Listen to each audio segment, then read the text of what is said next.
DD Tamil தொலைக்காட்சி நேயர்கள் அனைவருக்கும் அன்பான வணக்கம்.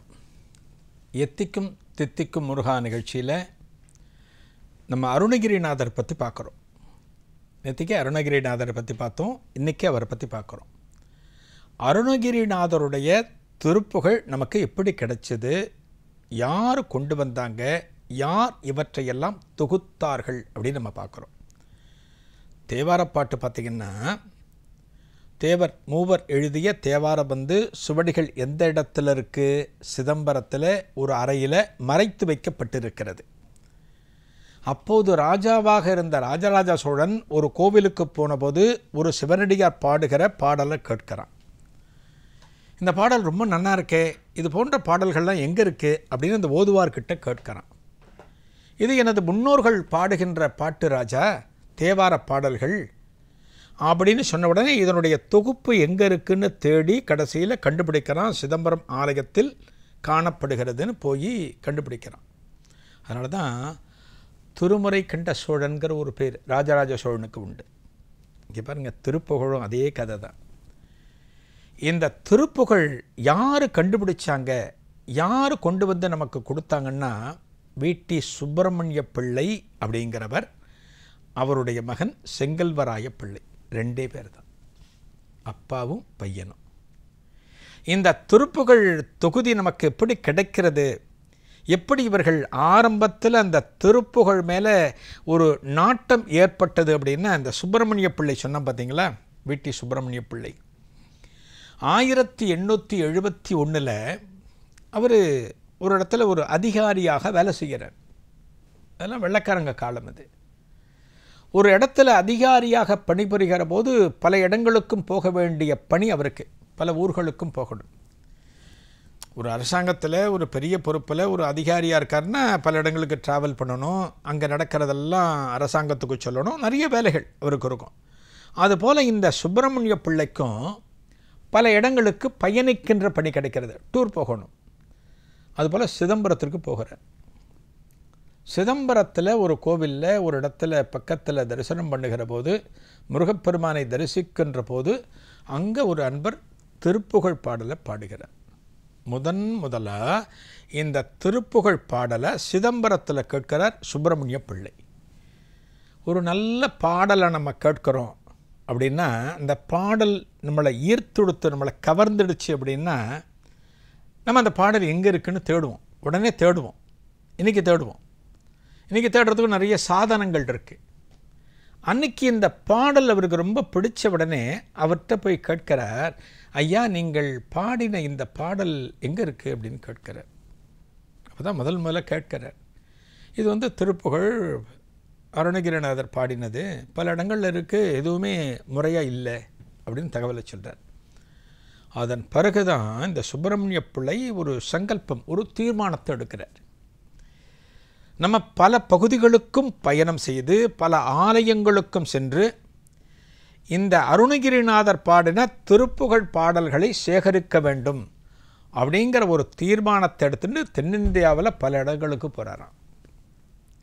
அவரை தொடர்ந்து அவருக்கு பிறகு அவருடைய மகன் செங்கல்வராய பிள்ளை, இந்த ரெண்டு பேரும் போய் பல இடங்களுக்கு போய் ஒவ்வொன்றாக, அதாவது சாதாரணமாக ஒரு ஓலைச்சுவடிகள் இருந்தது, வேறு சில குறிப்புகள் மூலமாக கிடைத்தது, இவற்றையெல்லாம் தொகுத்து 2 தொகுதிகளாக அப்போதே கொண்டு வந்தார்கள். இந்த திருப்புகழை அப்போவே கொண்டு வந்திருக்காங்க, அதுதான் நமக்கு கிடைச்சது. அதன் பிறகுதான் இந்த திருப்புகழை பெரும் அளவு பக்தர்களிடம் கொண்டு போய் சேர்த்தவர் யாருன்னா வள்ளிமலை சுவாமிகள். அதுக்கு பிறகு பார்த்திங்கன்னா கிருபானந்த வாரியார் சுவாமிகள். கிருபானந்த வாரியார் சுவாமிகளை பார்த்திங்கன்னா அவர் அருணகிரிநாதர் படத்தை பல இடங்களுக்கு கொடுப்பார். அங்கே தன்னோட பேச்சை கேட்க வருகின்ற அன்பர்கள்ட்ட அருணகிரிநாதர் படத்தை கொடுத்து சொல்லுவாராம், அருணகிரிநாதர் இதெல்லாம் படிக்கணும், திருப்புகழ் படிக்கணும் அப்படின்னு பிரச்சாரம் பண்ணுவாராம். காங்கேயநல்லூரில் நம்ம பார்த்தோம் அருணகிரிநாதர் அருள் எப்படி வாரியாருக்கு கிடைச்சது. ஒரு மத்தியானம் நிவேதன கட்டளை வாரியார் சுவாமிகள் ஏற்படுத்தினாருங்கிறத நம்ம ஏற்கனவே பார்த்துருக்கோம்.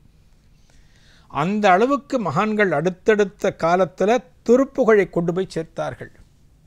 திருப்புகழ் ராகவன் அப்படின்னு ஒருத்தர் உண்டு.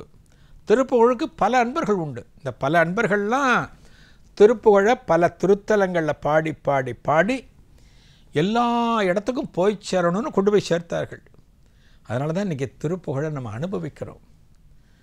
முருகன் கோவில்களில் அருணகிரிநாதர் சன்னதியை நம்ம தரிசனம் பண்ணுறோம் அப்படின்னா இந்த அடியார்கள் தான் காரணம். இப்படி தான் இந்த அப்பாவும் பையனும் திருப்புகழை நமக்கு கொண்டு வந்து சேர்த்தாங்க. அதாவது கடவுளை பற்றி நாம் பாடுகிற எந்த ஒரு பாடலும் உள்ளார்ந்த பக்தியோடு பாடுகிற போது கடவுளை அடைந்துவிடும். நிச்சயமாக கடவுள்கிட்ட போயிடும். கடவுளோட அருள் நமக்கு கிடச்சிடும். அப்படி தான் நம்ம கந்தசஷ்டி கவசம் படிக்கிறோம், முருகனை துதிக்கிறதுக்கு படிக்கிறோம். அம்பாளை துதிக்கணுமா லலிதா சகஸ்ரநாமம் படிக்கிறோம், விஷ்ணு சகஸ்ரநாமம் படிக்கிறோம் இல்லையா? ஒரு தெய்வத்திற்கும் ஒரு பாடல்கள். அதுபோல் இந்த திருப்புகழுக்கு அவ்வளவு சக்தி உண்டு. ஒரு மகான் பாடினது அப்படின்னா அது சாதாரண கிடையாது. அது கடவுளே முழுக்க முழுக்க ஏற்றுக்கொண்டது. நாராயண பட்டத்திரி பாடின ஸ்ரீமன் நாராயணயத்தை குருவாயூரப்பனை ஏற்றுக்கொண்டார். குருவாயூரப்பன் ஏற்றுக்கொண்ட காரணத்தினால, அந்த பாடல்களை அங்கீகாரம் பண்ணின காரணத்தினால அந்த நாராயணியம் நம்ம பாடினோம் அப்படின்னா பலன் உடனே கிடச்சிடும். அதே போல தான் திருப்புகழ். திருத்தணியில் அருணகிரிநாதர் தங்கியிருக்கார். திருத்தணியில் தங்குகிற போது என்ன பண்ணுவார்? அந்த முருகனுடைய திருப்புகழை பாடுவர். மலையை சுற்றி கிரிவலம் வருவர். நம்ம வள்ளிமலை சுவாமிகள் பற்றி பார்க்கும்போது திருத்தணியில் இந்த திருப்புகழை பாடி மலையை வலம் வருவார்னு வள்ளிமலை சுவாமிகளை பற்றி பார்த்துருக்கோம். அருணகிரிநாதர் அந்த காலத்திலேயே இந்த திருத்தணியில் தங்கியிருக்கின்ற போது நித்தமும் தனது அடியார்களுடன் இந்த மலையை சுற்றி கிரிவலம் வந்து திருப்புகழை பாடுவர். அந்த அளவுக்கு உருக்கமாக பாடுவர். அவருடன் வருகின்ற அடியார்கள் அத்தனை பேருமே அந்த திருப்புகழை மனமுருக பாடி அருணகிரிநாதரை போற்றுவார்கள். ஒரு நாளைக்கு இப்படி மலையை சுற்றி கிரிவலம் வந்துட்டுருக்காங்களாம். யார்? அருணகிரிநாதரும் அவருடைய அடியார்களும் சேர்ந்து வலம் வந்து கொண்டிருக்கிறார்கள். அந்த காலத்தில் பார்த்திங்கன்னா எப்படி ஆஸ்திகம் இந்த அளவுக்கு மேலோங்கி காணப்பட்டதோ அதே போல் நாஸ்திகமும் இருந்திருக்கு. எந்த ஒரு காலத்திலும் ஆஸ்திகம் வளர்ந்து காணப்பட்டாலுமே நாஸ்திகமும் அந்த இடத்துல தலையெடுக்கும். நாஸ்திகமும் காணப்படும். எதுவுமே எதிரெதிர் துருவங்கள் வந்து எல்லா காலத்திலும் காணப்படும். இங்கே பார்த்தீங்க அப்படின்னா இந்த திருத்தலத்தில் அருணகிரிநாதர் இந்த திருப்புகழை பாடுகின்ற போது மலை சுற்றி கிரிவலம் வரும்போது பாடுறாருன்னு நாஸ்திக அன்பர்கள் ஒரு கூட்டம். அந்த அன்பர்கள் ஒரு ஓரமாக அமர்ந்து கொண்டிருக்கிறார்கள். இவங்க பாடிட்டு போகிறாங்க. பாடிட்டு போகிறப்ப இவரை பார்க்குறாங்க, அருணகிரிநாதரை பார்க்குறாங்க. என்னே அது என்னமோ பாட்டு பாடுறான், மலையை சுற்றி வராங்க, கழுத்தில் பார்த்தா ருத்ராட்சத்தை போட்டிருக்காரு, ஒரு புடவை மாதிரி ஏதோ காவி துணியை உடம்பில் போத்தியிருக்காரு, கால்னு கத்துறாங்க. இவங்க நல்ல உச்சஸ்தாயில் போய் இந்த திருப்புகழை முருகனை நினச்சி பாடுகிறத அவங்க என்ன சொல்கிறாங்க? கால்னு கத்துறதுங்க. வேதத்தினுடைய சத்தம் தெரிந்தவர்களுக்குத்தான் அந்த வேதத்தினுடைய துவனி, அந்த ஒலியானது ஒரு இன்பத்தை கொடுக்கும். வேதத்தை பற்றி தெரியாத ஒரு ஞான சூன்யமாக இருக்கக்கூடிய ஒரு ஆட்டு போய் நீங்கள் வேதத்தை சொன்னீங்கன்னா என்னப்பா என்னமோ சொல்லி கத்துற அப்படிம்பாங்க. எல்லாவற்றுக்குமே ஒரு இது உண்டு. இவங்க பாடுறாங்க, முருகன் நினச்சி உருக்கமாக பாடிக்கொண்டிருக்கிறார்கள். ஆனால் என்ன சொல்கிறாங்க? இந்த நாஸ்திக நண்பர்கள் அத்தனை பேருமே இந்த அருணகிரிநாதரையும் அவருடன் வந்து கொண்டிருக்கிற பக்தர்களையும் இகழ்கிறார்கள், கேலி பேசுகிறார்கள். இது நிறைய இடத்துல பல காலமாக நம்ம பார்க்குறோம். ஆதிசங்கரர் காலத்திலிருந்து எல்லா மகான்களும் இதை அனுபவித்திருக்கிறார்கள். இந்த கஷ்டங்களை அனுபவிச்சிருக்காங்க. திருவண்ணாமலையில் பார்த்திங்க அப்படின்னா குகை நமச்சிவாயர் காலத்தில் நிறைய அனுபவிச்சிருக்கார். இதே திருவண்ணாமலையில் யோகிராம் சுரத்குமார் அனுபவிச்சிருக்கார். நாஸ்திகர்களுடைய தொல்லைகளை நிறைய அனுபவிச்சிருக்காங்க. இதே இடத்துல தான், இந்த திருத்தணியில் தான் அருணகிரிநாதருக்கு நடக்கிறது. பாடிட்டே போகிறாங்க. பொதுவாக ஆன்மீகத்தில் நம்ம இருந்தோம் அப்படின்னா நம்ம மனசு எப்படி இருக்கும்? சாத்வீகமாக இருக்கும். யார்கிட்டையும் சண்டைக்கு போக மாட்டோம். டக்குன்னு வாயைத் திறந்து கண்ணா பின்னான்னு நம்ம பேச மாட்டோம். பொறுமை எல்லார்கிட்டையுமே இருக்கும். ஒரு பக்திக்கு எது ரொம்ப முக்கியமானது அப்படின்னா பொறுமை தான் முக்கியம். அந்த பொறுமை அருணகிரிநாதருக்கு நிறையவே உண்டு. அவர் என்ன பண்ணுறார், இவங்கெல்லாம் பேசினாலுமே, இந்த நாஸ்திக நண்பர்கள் பேசினாலுமே அதில் காதில் வாங்கியும் வாங்காத மாதிரி இவங்க பாடிட்டே போகிறாங்க. ஆனால் அவங்க விடலை. அந்த நாஸ்திகர்கள் தொடர்ந்து வந்துகிட்டே இருக்காங்க. அவங்களும் கிண்டல் பண்ணிகிட்டே வராங்க. என்னடா பாட்டு பாடுறாங்க, என்னடா இது பாட்டு பாடினா முருகன் வருவானா, முருகன் வந்து அவங்களெலாம் ஆசீர்வாதம் பண்ணுவானா, அப்படி கிண்டல் பண்ணிட்டு வந்துட்டுருக்காங்க. பொறுமைக்கும் ஒரு எல்லை உண்டுன்னு சொல்லுவோம் இல்லையா? எதுவாக இருந்தாலும் ஒரு லிமிட் அப்படிங்கிறது உண்டு. கொஞ்சம் எல்லாம் மீறின பிறகு அருணகிரிநாதர் என்ன பண்ணுறார், முருகப்பெருமான்கிட்ட பிரார்த்தனை பண்ணுறார்.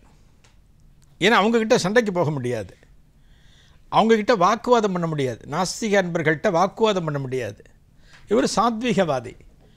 முருகப்பெருமான் கிட்ட சொல்கிறார், முருகா நீ இதெல்லாம் பார்த்துக்கிட்டு தான் இருக்கியா, இதெல்லாம் கவனிச்சுட்டு தான் இருக்கியா, உன் திருப்புகழை கிண்டல் பண்ணுறாங்க, திருப்புகழ் பாடுகின்ற அன்பர்களை கிண்டல் பண்ணுறாங்க, நீ இதெல்லாம் கேட்டுட்டு நெருப்பை இவர்கள் மேல் வீச வேண்டாமா, நெருப்பை வீச வேண்டாமா அப்படின்னு சொல்லிட்டு அப்போ பாடுகிறார்.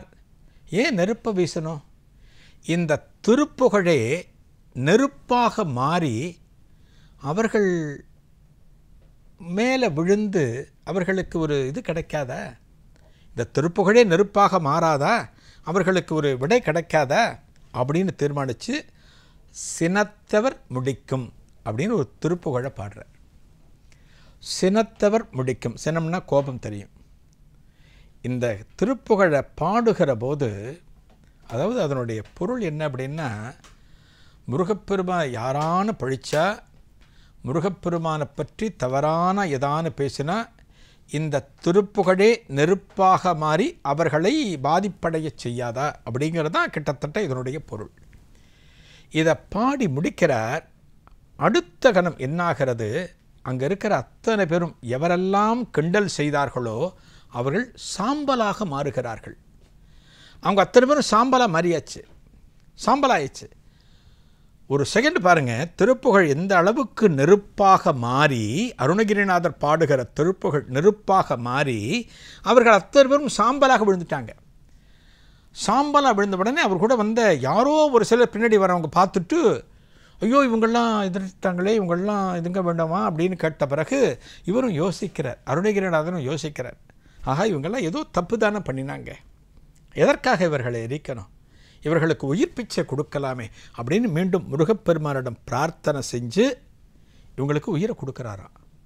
முருகப்பெருமான் அருளால் இந்த நாஸ்திகர்கள் அத்தனை பேரும் மீண்டும் சாம்பலில் இருந்து மீண்டும் தோன்றுகிறார்கள். அருணகிரிநாதரை பார்க்குறாங்க. அப்போத்தான் அவங்களுக்கு தெரிகிறது எந்த அளவுக்கு நாம் இவர்களை இகழ்ந்தோம், எந்த அளவுக்கு பரிகாசம் செய்தோம். ஆனால் இவருடைய திருப்புகழுக்கு அந்த முருகப்பெருமானே மயங்கி காணப்படுகிறானே, அந்த திருப்புகழினால் நம் அனைவரையும் எரித்து விட்டானே அப்படின்னா எந்த அளவுக்கு இவருக்கு பெருமை இருக்கும், இவர் பாடுகிற திருப்புகழுக்கு மகிமை இருக்கும். இவற்றையெல்லாம் தெரிந்து கொண்டு அந்த அன்பர்கள் அருணகிரிநாதர் காலில் விழுறாங்களாம். விழுந்துட்டு சொல்கிறாங்க, சாமி எங்கெல்லாம் மன்னிச்சிடுங்க, உங்கள் திருப்புகழோட அருமை எங்களுக்கு தெரிஞ்சு போச்சு, உங்கள் அடியவர்கள் கூட்டத்தில் எங்களையும் சேர்த்துக்கணும் அப்படின்னு சொல்லி அந்த நாஸ்திக அன்பர்கள் அருணகிரிநாதருடன் இணைந்தார்களாம்.